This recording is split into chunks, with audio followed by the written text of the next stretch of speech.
Hi, இன்றைக்கி நம்ம ஓ ஔ அப்படிங்கிற ஸ்வரில் ஆரம்பிக்கக்கூடிய வார்த்தைகளை வாக்கியத்தில் எப்படி அமைக்கலாம் அப்படின்னு ஆங்கிலத்திலும் தமிழிலும் பார்க்கலாம்.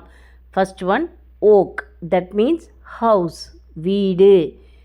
யஹ் மேரா ஓக் ஹே, திஸ் இஸ் மை ஹவுஸ், இது என் வீடு. நெக்ஸ்ட் ஒன் இஸ் ஓஜ், ஸ்ட்ரென்த், பலம்.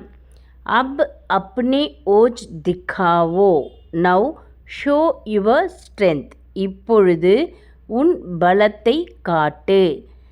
ஓஜ், தட் மீன்ஸ் ஸ்டமக், வயிறு. ஓஜ் மே கியா சமஸ்யா ஹே, what is the problem in the stomach, வயிற்றில் என்ன பிரச்சனை. நெக்ஸ்ட் ஒன் இஸ் ஓக், தட் மீன்ஸ் வரி, டேக்ஸ். ஓக் कई प्रकार होते हैं, there are many types of taxes, வரிகள் பல விதம். நெக்ஸ்ட் ஒன் இஸ் ஓட், ஒதுக்குப்புறமான இடம், secluded place. यह एक ओट है, this is a secluded place, இது ஒரு ஒதுக்குப்புறமான இடம். Next one is oath, that means moisture, ஈரம். इस स्थान पर ओद है, there is moisture in this place, இந்த இடத்தில் ஈரப்பதம் உள்ளது. நெக்ஸ்ட் ஒன் இஸ் ஓர், that means shore, கரை.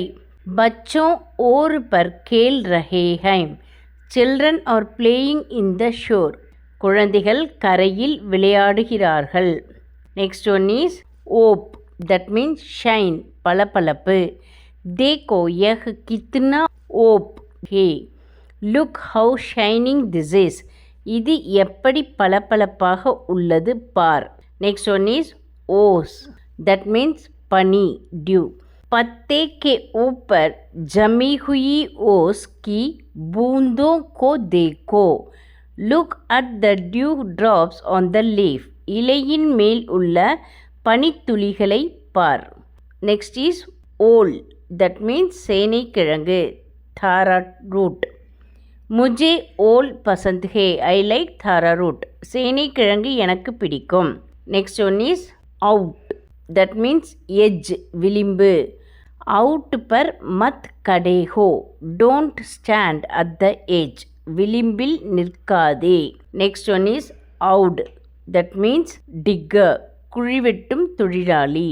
வஹ் ஏக் அவுட் வாலா ஹே, ஹீ இஸ் அ டிக்கர், அவர் ஒரு குழி வெட்டுபவர்.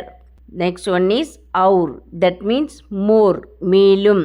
அவுர் தோ, கிவ் மோர், மேலும் கொடு. If you like this video, please like, share and comment. Don't forget to subscribe my channel and hit the bell icon. Thank you.